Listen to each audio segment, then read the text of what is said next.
I'm finishing my first ever needlepoint canvas, meaning like this is the first ever needlepoint canvas that I ever purchased. And I got it from Savile in Dallas, like in the Snyder Plaza area. And yeah, I did think that it was pronounced Seville until my dear friend Harrison started saying Savile. And I was like, oh no, that's interesting. That's interesting data. That's really, really good data to have in my arsenal. So then I was realizing I was saying it wrong. And so now I say Savile, because I'm educated, and it's not about what you didn't know, it's about what you do with the knowledge that you have. And so now I have better knowledge. But anyway, this is the one. It says you're going to need a bigger boat. And the little backstory about this is that I have actually never seen Jaws. I know what it is, obviously, but I don't know enough about it to know that there's like distinct quotes from it or anything. And so I brought it home like maybe 6 months ago at this point. It was a long time since I bought this. So I brought it home, and Alex was like, oh, the Jaws quote. No. And I was like, oh, no, sorry, this isn't a Jaws quote. This is a message from my spirit guides telling me that more abundance is on the way. So I don't really know why you would bring Jaws into this. So that said, I didn't know, but now I'm almost done with it. And honestly, I would like to say that having that intention in my head, and even just like that joke in my head, has, I feel like, tuned my subconscious in a way where I do expect and have received more abundance, or more just like signs of it, whether or not it has always been there and now I'm just like paying more attention, or if like things really have been happening and in motion. But I have learned a lot about needlepoint since I started this canvas. I actually have bought so many more since I bought this. I bought so many more and so many threads, and I've learned a lot. I have practiced a lot, and this isn't even the first one that I have finished, or like will finish, lowercase finish. I have finished 2 other smaller canvases before finishing this one, because this one, I don't know, I just felt very comfortable taking my time with, and I kind of over time realized that I wanted it to serve as a timetable of sorts of like my growth in needlepoint and my development, just like from when I started to when I finish it. Because you can see, hold on, I'm like literally almost done. I'm so freaking excited, because when I turn it around, you'll be able to see, like, I didn't know where to start really. And yeah, I started with something so huge. Like, that's insane on my part to have started with such a big canvas. But I started up here, and like I had no idea what I was doing going around. I jumped around. I came like over here, back over here, started with the letters, came back up here. Like, this has really documented so much of my progress around where was it? Like around here is where I learned basket weave, and the back of my canvas is quite literally such a mess.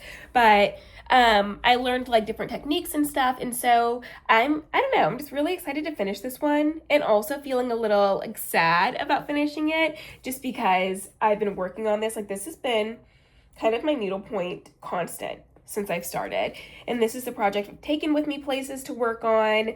Like, I have just really been locked in with this canvas for so long, and so I've decided that when I'm done, I'm gonna frame it, and I'm gonna put it in my kitchen.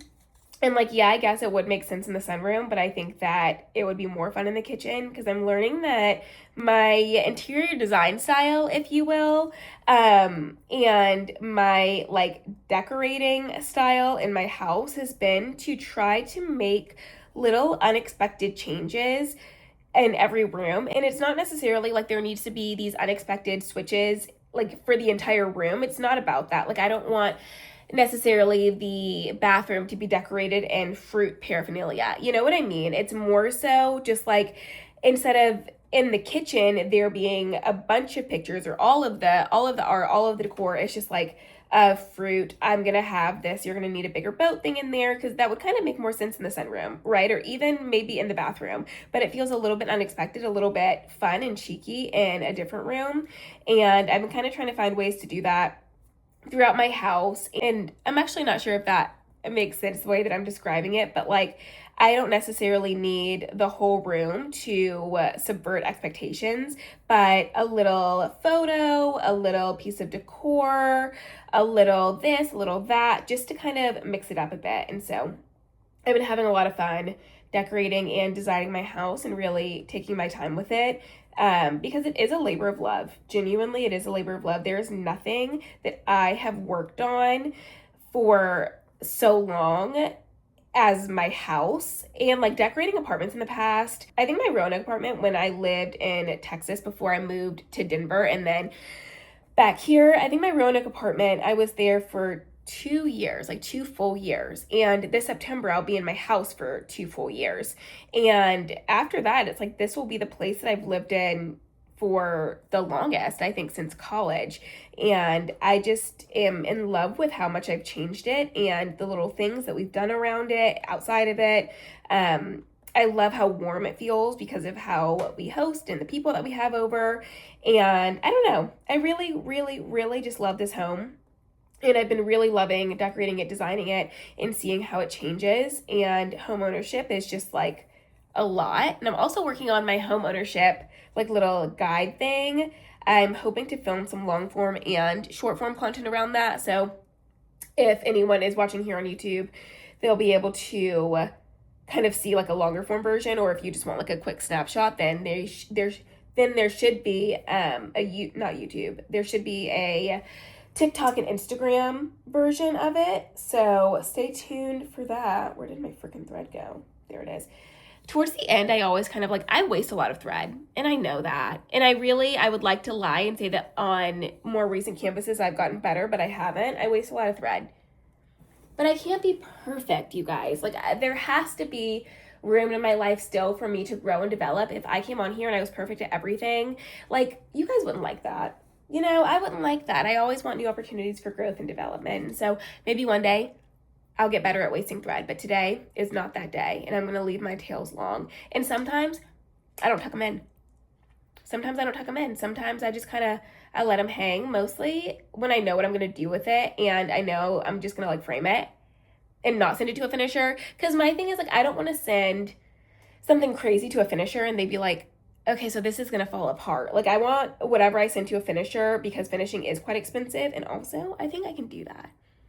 I think I can finish. Like, I really think that I can learn. I can take one good afternoon, a 2.5 milligram gummy. I think it's over. I really do think I can learn to self-finish. But as of right now, I don't know how to do that. And with anything that I want to send to a finisher, I want it to be halfway decent. And it's not that this one isn't halfway decent, but it's not much further than halfway. You know what I mean? But I'm almost done with it. And I guess I just wanted to chit-chat.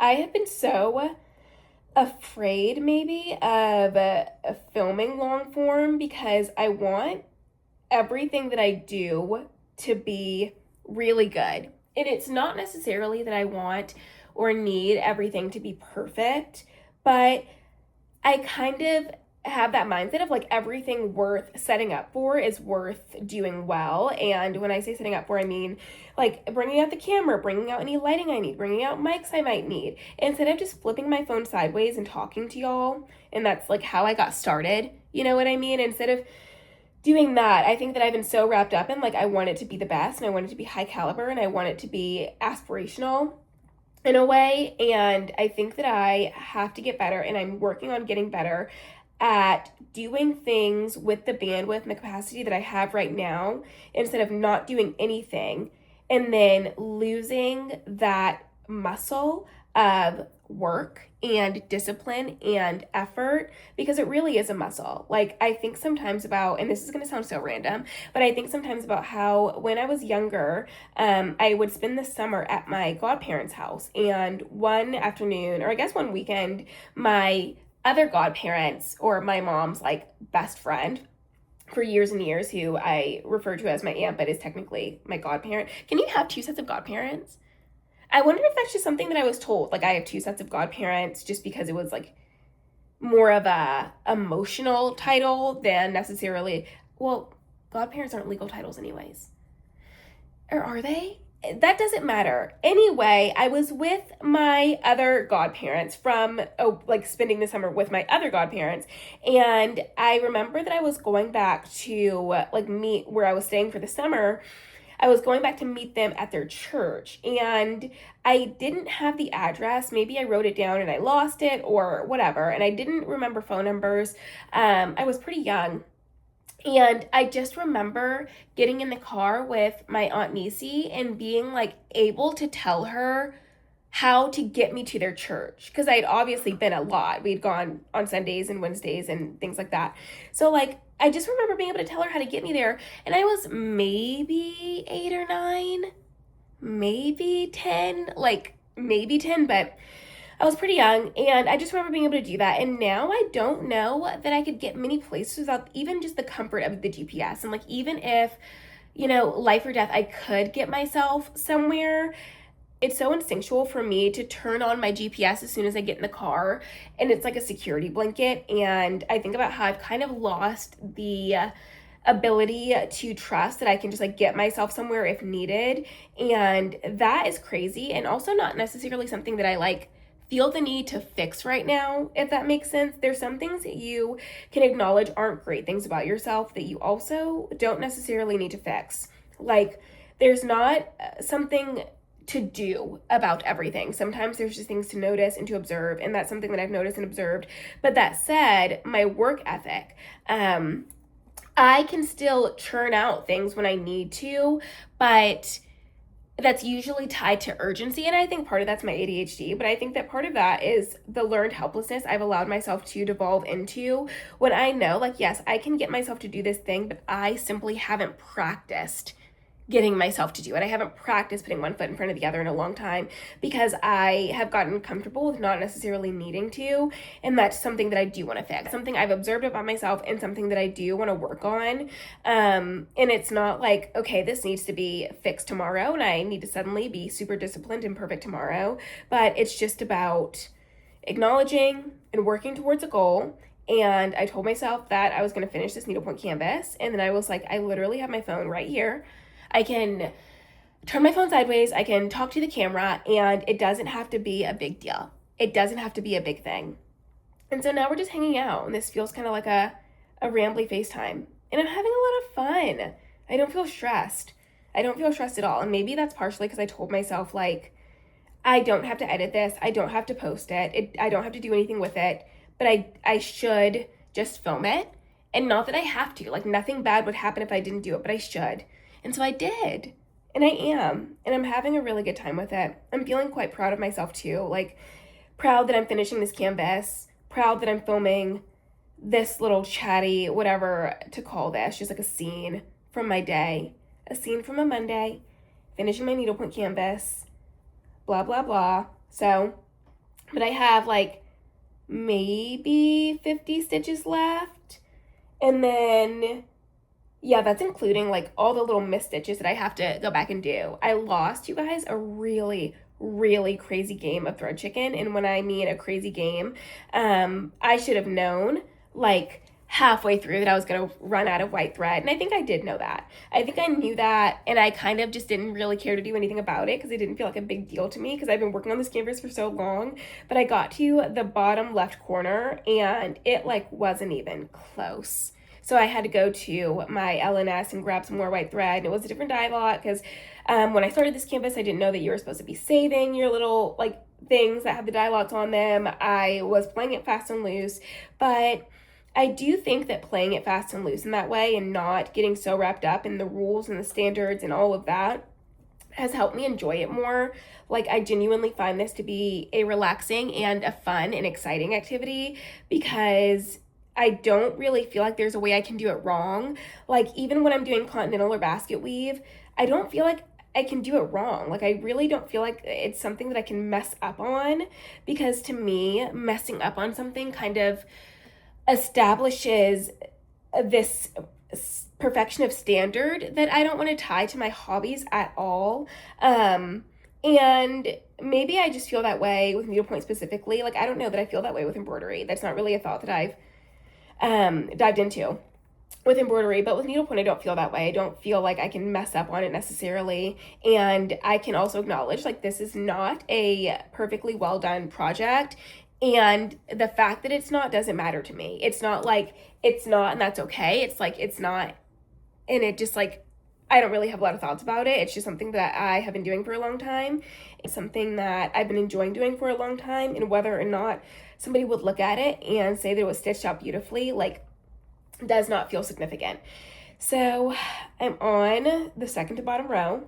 And then I'm going to go through and probably do my missed stitches, but I might do that off camera because I'm kind of tired of talking, if I could be honest. If I could be honest. But as you guys see, I can yap with the best of them. I always have something to say. And Evie, oh my gosh, if you guys aren't following me elsewhere and you don't know Evie is my best friend from high school. We met when I was 15, she was 16, and we've been best friends since then. And she was just here this past weekend celebrating her birthday, and we had the best freaking time. And we went to Uchi to get sushi because she loves sushi. I am good with sushi. I've gotten a lot better because my thing with sushi is kind of like, I told myself for a long time I didn't like it because I used information that I had about myself. Like, I don't really like certain textures. I don't really like knowing that it's raw. I don't really like being able to see that it's raw. And so I took information that I had about myself and I kind of deduced that sushi was not something that I was going to enjoy, and certainly not something that I would want to spend the money that sushi costs on sushi. But lately, so over the past year or so, I don't know, I've just been kind of like, when my friends invite me to go get sushi or ask what I might want to eat, I kind of throw it out there and see how they're feeling. And I've been trying some different places, different tiers of sushi, I guess, because not all sushi is created equal, obviously.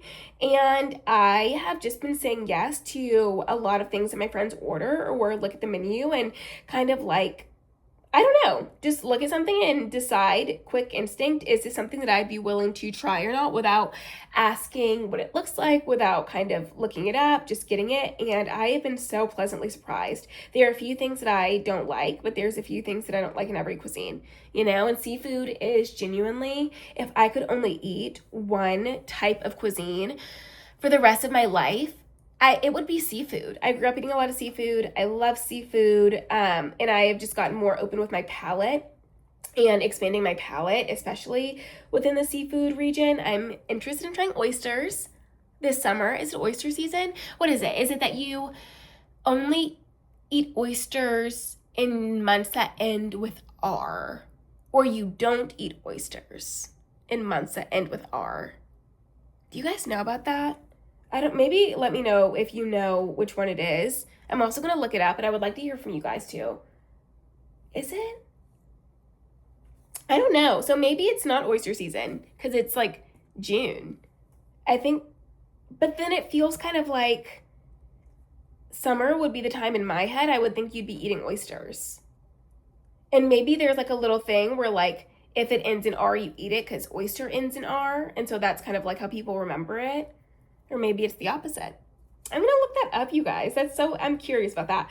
But my last few stitches. You guys, I'm so excited. What was I talking about? Oh, so I'm interested in trying an oyster soon, whenever they're in season. I went to Uchi with Evie. We had this amazing blue crab roll. It was $16 for two of them.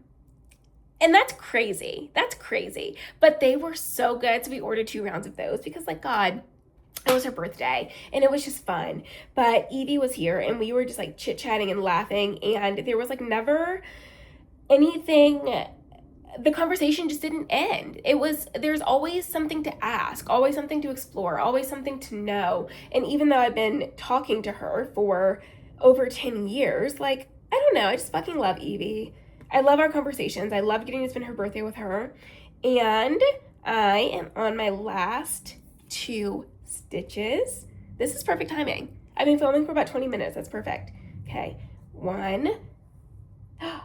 Last one, you guys. In. And I was just doing continental on the letters because that was just easier for my brain. In.